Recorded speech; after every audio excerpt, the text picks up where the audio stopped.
नहीं सूझा तो बिना कुछ सोचे समझे तुर बच्चा तुहार गोद में खेलत रही मुनिया वैसे भी रोज रोज इस कदमों से जंगल पार करने की कोशिश में लगी हुई थी। उसी उस बिजली की रोशनी में एक अनजान मर्द का आदर थी। मुनिया इसे अपना वहम समझकर आगे उसने कांपते हाथों से वापस अपना पल्लू पकड़ा तो महसूस हुई ही थी कि तभी किसी ने मुनिया को कमर से पकड़ी। ये किसी मर्द का हाथ है। अरे इतनी किसी मर्द को कहते हुए सुना।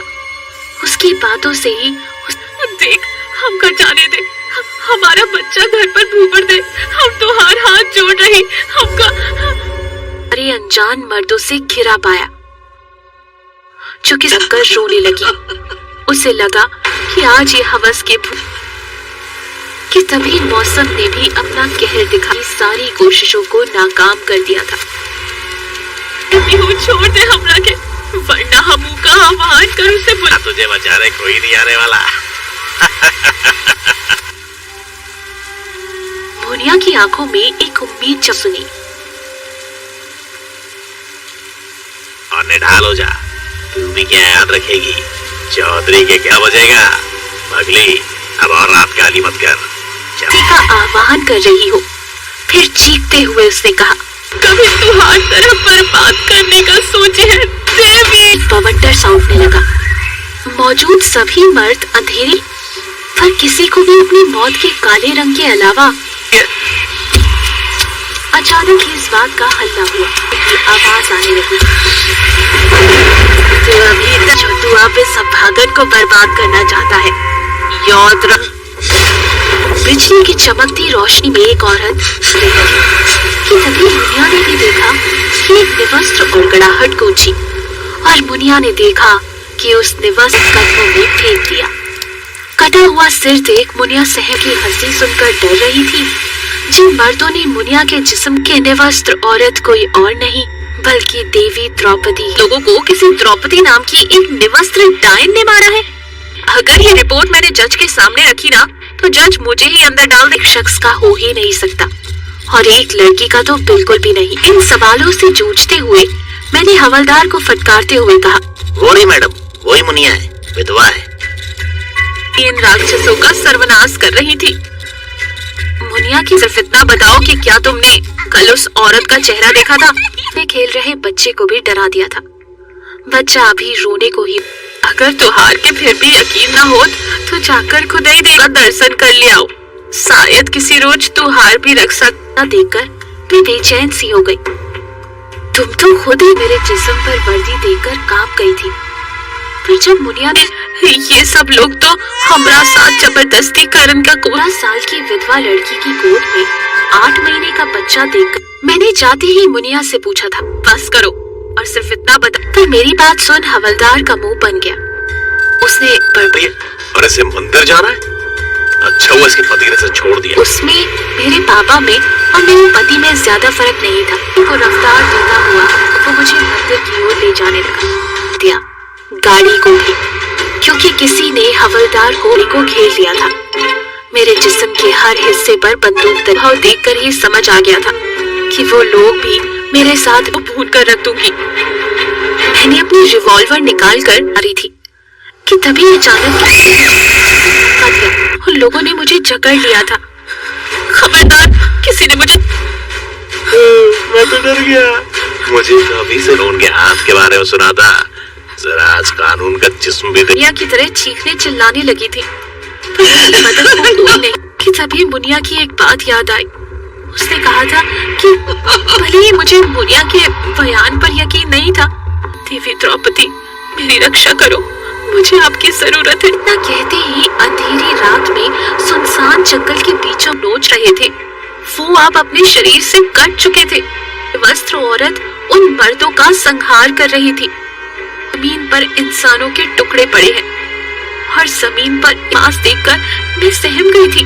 तभी अंधेरे में किसी ने आराम से घर चली जाओ, तुम्हें डरने की कोई जरूरत। मैंने भी इस मौके को खाली नहीं जाने दिया।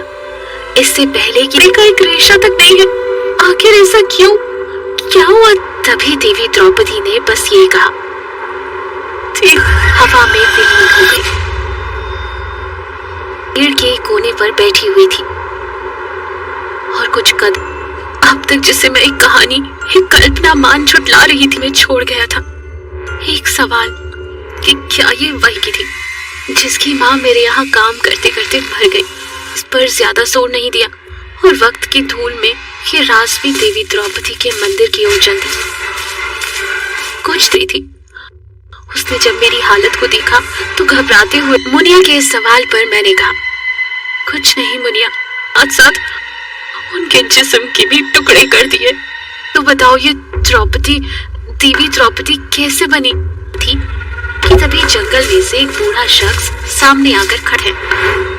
इतना कहकर मुनिया वहां से चली गई। ये देवी द्रौपदी का मंदिर है? हाँ, यही है। मेरा रोम रोम जल उठा था। आप ऐसे हद होती रहती है जिसे छुपाने के लिए आपने इस देवी द्रौपदी की का शख्स मेरी वर्दी पर लिखे मेरे नाम और मेरे पद को पढ़ते नहीं सुनी है?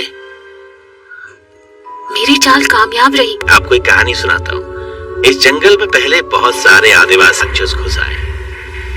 वो दूसरी दुनिया के थे जो इंसान का चोला पहन इस जंगल में आए थे। जानवरों का शिकार कैसे करते हैं, क्योंकि ये धीरे धीरे और हमारी बहू बेटियों की इज्जत के साथ खिलवाड़ करते हैं जंगल में, उसका शोषण करने के लिए। मेरी मदद करो, मुझे दर्द हो रहा है, कोई है? तो नशे में धुत बलवंत नाम के आदमी ने सक्कू को कपड़े पहन, उन्हें दिखाऊंगी कि जब एक औरत की इज्जत पर तमन्ना रहे तो इतिहास ऐसे मर्दों को मिट्टी में मिला देता। सक्कू के टुकड़े कर डाले, पर मरने से पहले सक्कू ये कह गई, नहीं गूंजी। हाँ तो डीएसपी मिस कल्पना आग पटोटा फिर रहा है। वो किसी गैंग वॉर में नहीं, बल्कि सक्की का नाम सक्कू था। तो फिर ये गांव वाले उसे देवी द्रौपदी के मदद के लिए तो एक जानवर तक नहीं आया, बल्कि पर बेचारी सक्कू ने मरने के बाद भी हार नहीं मानी और निर्वस्त्र उसे एक देवी का दर्जा दिया। अभी भी कई सवाल थे और ये सवाल मुझे बेचैन कर रहे थे। मैं पड़ गई। अभी भी आपका कोई सवाल रह गया है क्या? कल्पना जी, सक्कू का तो इस दुनिया में कोई नहीं था। पॉकेट है जिसमें 2 लड़कियों की तस्वीरें हैं। तो दिखाई जिसे देख मेरे पैरों तले जमीन खिसक गई। वो कोई और नहीं बल्कि मेरी ही तस्वीर थी। सक्कू मेरे साथ बचपन से ही दिल्ली में पली बड़ी थी, फिर उसका ही देगा। पुजारी से सारी बात जानने के बाद मैंने लॉकेट अपने थे। ये क्या करने जा रही हो तुम? अपने ही पति को उसे गुस्से में देखकर मैं समझ गई थी कि उन्हें मेरे डिवोर्स की भनक लग पहुंची थी और इसमें से एक मेरा पति भी था। दी ही मेरी तरक्की से चलने लगा था। उसे लगता था कि मुझे जो घटिया पति को क्या करती।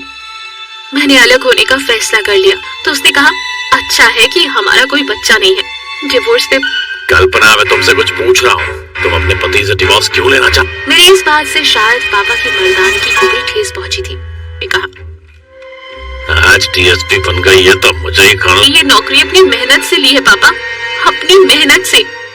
रुकिए, रात हो गई है, मैं आपको स्टेशन तक छोड़ देती हूँ। और पापा मेरे बगल में बैठे मुझे डिवोर्स ना लेने के लिए मना। मेरे इस सवाल से पापा के चेहरे का रंग उड़ गया था। खैर, जहाँ भी होगी ठीक ही होगी। वैसे भी हमारे घर से नहीं आने वाले थे तो मैंने भी पापा के सामने सीधी सी, लेकिन आपको भी मुझे सक्कू के बारे में सब कुछ सच सच बताना। मैंने वो तुझे पहले ही बता दिया था जिस दिन तू ट्रेनिंग पर गई। पापा, आपको पता था सक्कू कभी चोरी नहीं कर सकती। फिर आपने उसे कहा तो उनकी आंखें फटी की फटी रह गई। पापा को भी समझ तो उन्होंने मेरी शर्त मान ली और आहिस्ता से कहा, ठीक है कल्प।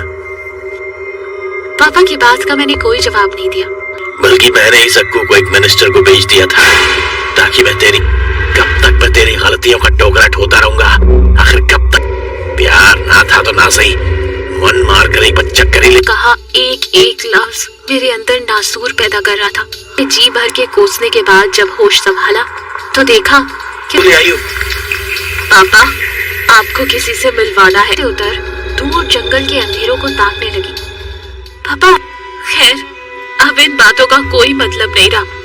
पापा को लगा कि मैं अपने पति से माफी मांगने के लिए तैयार हो चुकी हूँ। पापा के जिस्म का सारा खून एक पल में सूख सा गया था। मिलने के लिए बेताब है। सक्कू अभी बोल ही रहे थे कि मैंने आखिरी बार उन्हें प्यार से देखा। मेरी रक्षा करो, मुझे इस आदमी से डर लग रहा है।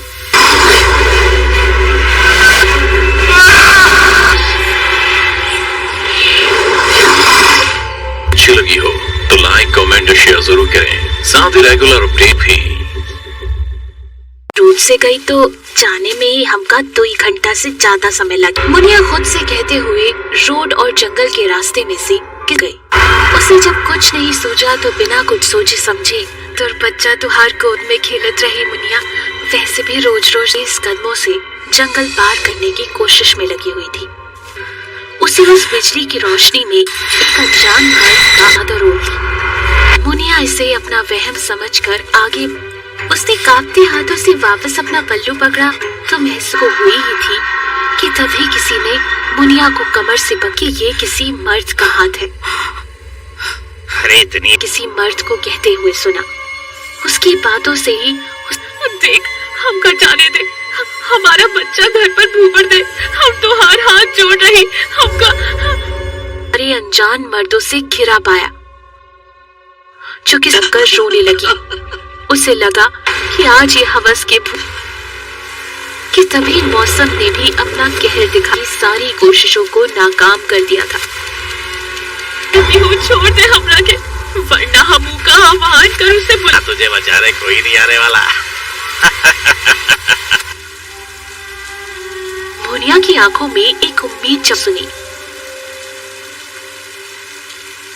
और निढाल हो जा, तू भी क्या याद रखेगी, चौधरी के क्या बजेगा। पगली, अब और रात गाली मत कर। का आह्वान कर रही हो। फिर चीखते हुए उसने कहा, कभी तुम्हारी तरफ बर्बाद करने का सोचे है देवी। बवंडर साउंडने लगा। मौजूद सभी मर्द अंधेरे पर किसी को भी अपनी मौत के काले रंग के अलावा अचानक ही इस बात का हल्ला हुआ। आवाज आने लगी, तू अब इस भागन को बर्बाद करना चाहता है, याद रख। बिजली की चमकती रोशनी में एक औरत कि तभी मुनिया ने भी देखा कि एक निवस्त्र और गड़ाहट गूंजी और मुनिया ने देखा कि उस निवस्त्र कदमों में फेंक दिया। कटा हुआ सिर देख मुनिया सहम की हंसी सुनकर डर रही थी। जिन मर्दों ने मुनिया के जिस्म के निवस्त्र औरत कोई और नहीं बल्कि देवी द्रौपदी। लोगों को किसी द्रौपदी नाम की एक निवस्त्र डायन ने मारा है। अगर ये रिपोर्ट मैंने जज के सामने रखी ना तो जज मुझे ही अंदर डाल दे। शख्स का हो ही नहीं सकता और एक लड़की का तो बिल्कुल भी नहीं। इन सवालों से जूझते हुए मैंने हवलदार को फटकारते हुए कहा, वो नहीं मैडम, वही मुनिया है, विधवा है। इन राक्षसों का सर्वनाश कर रही थी। मुनिया की सिर्फ इतना बताओ कि क्या तुमने कल उस औरत का चेहरा देखा था? मैं खेल रहे बच्चे को भी डरा दिया था। बच्चा अभी रोने को ही। अगर तुहार के फिर भी यकीन ना हो तो जाकर खुद ही देगा दर्शन कर ले आओ। शायद किसी रोज तुहार भी रख सकता। देखकर मैं बेचैन सी हो गई। तुम तो खुद ही मेरे जिस्म पर वर्दी देकर कांप गई थी।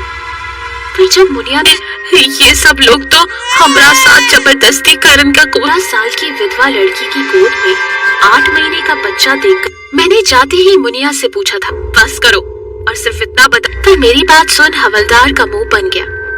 उसने और ऐसे मंदिर जाना है? अच्छा हुआ इसके पति ने इसे छोड़ दिया। उसमें मेरे पापा में और मेरे पति में ज्यादा फर्क नहीं था। वो रफ्तार देता हुआ वो मुझे मंदिर की ओर ले जाने लगा। दिया गाड़ी को भी, क्योंकि किसी ने हवलदार को घेर लिया था। मेरे जिस्म के हर हिस्से पर बंदूक दबाव देखकर ही समझ आ गया था कि वो लोग भी मेरे साथ भून कर रख दूंगी। मैंने अपनी रिवॉल्वर निकाल कर मारी थी कि तभी अचानक उन लोगों ने मुझे जकड़ लिया था। खबरदार, किसी ने मुझे। मैं तो डर गया। मुझे तो अभी से उनके हाथ के बारे में सुना था। जरा आज कानून का जिस्म भी मुनिया की तरह चीखने चिल्लाने लगी थी। पर मदद को कोई नहीं कि तभी मुनिया की एक बात याद आई। उसने कहा था कि भले ही मुझे मुनिया के बयान पर यकीन नहीं था, देवी द्रौपदी मेरी रक्षा करो, मुझे आपकी जरूरत है। ना कहते ही अंधेरी रात में सुनसान जंगल के बीचों नोच रहे थे। वो आप अपने शरीर से कट चुके थे। वस्त्र औरत उन मर्दों का संहार कर रही थी। जमीन पर इंसानों के टुकड़े पड़े हैं और जमीन पर मांस देखकर मैं सहम गई थी। तभी अंधेरे में किसी ने आराम से घर चली जाओ, तुम्हें डरने की कोई जरूरत। मैंने भी इस मौके को खाली नहीं जाने दिया। इससे पहले कि का एक रेशा तक नहीं है, आखिर ऐसा क्यों, क्या हुआ? तभी देवी द्रौपदी ने बस ये कहा, ठीक हवा में विलीन हो गई। पेड़ के कोने पर बैठी हुई थी और कुछ कदम अब तक जिसे मैं एक कहानी, एक कल्पना मान झुठला रही थी, मैं छोड़ गया था। एक सवाल कि क्या ये वही की थी जिसकी माँ मेरे यहाँ काम करते करते मर गई? इस पर ज्यादा जोर नहीं दिया और वक्त की धूल में ये राज भी देवी द्रौपदी के मंदिर की ओर चल दी। कुछ देर थी। उसने जब मेरी हालत को देखा तो घबराते हुए मुनिया के इस सवाल पर मैंने कहा, कुछ नहीं मुनिया, आज साथ उनके जिस्म के भी टुकड़े कर दिए। तो बताओ ये द्रौपदी, देवी द्रौपदी कैसे बनी थी? कि तभी जंगल में से एक बूढ़ा शख्स सामने आकर खड़े। इतना कहकर मुनिया वहां से चली गई। ये देवी द्रौपदी का मंदिर है? हाँ, यही है। मेरा रोम रोम जल उठा था। आप ऐसे हद होती रहती है जिसे छुपाने के लिए आपने इस देवी द्रौपदी की का शख्स मेरी वर्दी पर लिखे मेरे नाम और मेरे पद को पढ़ते हुए सुनी है। मेरी चाल कामयाब रही। आपको एक कहानी सुनाता हूँ। इस जंगल में पहले बहुत सारे आदिवासी राक्षस घुस आए। वो दूसरी दुनिया के थे, जो इंसान का चोला पहन इस जंगल में आए थे। जानवरों का शिकार कैसे करते हैं, क्योंकि ये धीरे धीरे और हमारी बहू बेटियों की इज्जत के साथ खिलवाड़ करते हैं जंगल में, उसका शोषण करने के लिए। मेरी मदद करो, मुझे दर्द हो रहा है, कोई है? तो नशे में धुत बलवंत नाम के आदमी ने सक्कू को कपड़े पहन, उन्हें दिखाऊंगी कि जब एक औरत की इज्जत पर तमन्ना रहे तो इतिहास ऐसे मर्दों को मिट्टी में मिला देता। सक्कू के टुकड़े कर डाले, पर मरने से पहले सक्कू ये कह गई, नहीं गूंजी। हाँ तो डीएसपी मिस कल्पना आग पटोटा फिर रहा है। वो किसी गैंग वॉर में नहीं, बल्कि सक्की का नाम सक्कू था। तो फिर ये गांव वाले उसे देवी द्रौपदी के मदद के लिए तो एक जानवर तक नहीं आया, बल्कि पर बेचारी सक्कू ने मरने के बाद भी हार नहीं मानी और निर्वस्त्र उसे एक देवी का दर्जा दिया। अभी भी कई सवाल थे और ये सवाल मुझे बेचैन कर रहे थे। मैं पड़ गई। अभी भी आपका कोई सवाल रह गया है क्या? कल्पना जी, सक्कू का तो इस दुनिया में कोई नहीं था। पॉकेट है जिसमें 2 लड़कियों की तस्वीरें हैं। तो दिखाई, जिसे देख मेरे पैरों तले जमीन खिसक गई। वो कोई और नहीं बल्कि मेरी ही तस्वीर थी। सक्कू मेरे साथ बचपन से ही दिल्ली में पली बड़ी थी, फिर उसका ही देगा। पुजारी से सारी बात जानने के बाद मैंने लॉकेट अपने थे। ये क्या करने जा रही हो तुम? अपने ही पति को उसे गुस्से में देखकर मैं समझ गई थी कि उन्हें मेरे डिवोर्स की भनक लग पहुंची थी और इसमें से एक मेरा पति भी था। ती ही मेरी तरक्की से चलने लगा था। उसे लगता था कि मुझे जो घटिया पति को क्या करती। मैंने अलग होने का फैसला कर लिया तो उसने कहा, अच्छा है कि हमारा कोई बच्चा नहीं है। डिवोर्स पे कल्पना, मैं तुमसे कुछ पूछ रहा हूँ, तुम अपने पति से डिवोर्स क्यों लेना चाहते? मेरी इस बात से शायद पापा की मर्दानगी को भी ठेस पहुंची थी। मैं कहा, आज डीएसपी बन गई है तो मुझे ही खाना। ये नौकरी अपनी मेहनत से ली है पापा, अपनी मेहनत से। रुकिए, रात हो गई है, मैं आपको स्टेशन तक छोड़ देती हूँ। और पापा मेरे बगल में बैठे मुझे डिवोर्स ना लेने के लिए मना। मेरे इस सवाल से पापा के चेहरे का रंग उड़ गया था। खैर, जहाँ भी होगी ठीक ही होगी। वैसे भी हमारे घर से नहीं आने वाले थे तो मैंने भी पापा के सामने सीधी सी, लेकिन आपको भी मुझे सक्कू के बारे में सब कुछ सच सच बताना। मैंने वो तुझे पहले ही बता दिया था जिस दिन तू ट्रेनिंग पर गई। पापा, आपको पता था सक्कू कभी चोरी नहीं कर सकती। फिर आपने उसे कहा तो उनकी आंखें फटी की फटी रह गई। पापा को भी समझ तो उन्होंने मेरी शर्त मान ली और आहिस्ता से कहा, ठीक है कल्प। पापा की बात का मैंने कोई जवाब नहीं दिया, बल्कि मैंने ही सक्कू को एक मिनिस्टर को भेज दिया था ताकि मैं तेरी गलतियों का टोकरा ढोता रहूंगा। आखिर कब तक? प्यार ना था तो ना सही, मन मार कर एक बच्चा करेले। कहा एक एक लफ्ज मेरे अंदर नासूर पैदा कर रहा था। जी भर के कोसने के बाद जब होश संभाला तो देखा बोले आयु। पापा, आपको किसी से मिलवाना है। उधर दूर जंगल के अंधेरों को ताकने लगी। पापा, खैर अब इन बातों का कोई मतलब नहीं रहा। पापा को लगा कि मैं अपने पति से माफी मांगने के लिए तैयार हो चुकी हूँ। पापा के जिस्म का सारा खून एक पल में सूख सा गया था। मिलने के लिए बेताब है। सक्कू। अभी बोल ही रहे थे कि मैंने आखिरी बार उन्हें प्यार से देखा। मेरी रक्षा करो, मुझे इस आदमी से डर लग रहा है।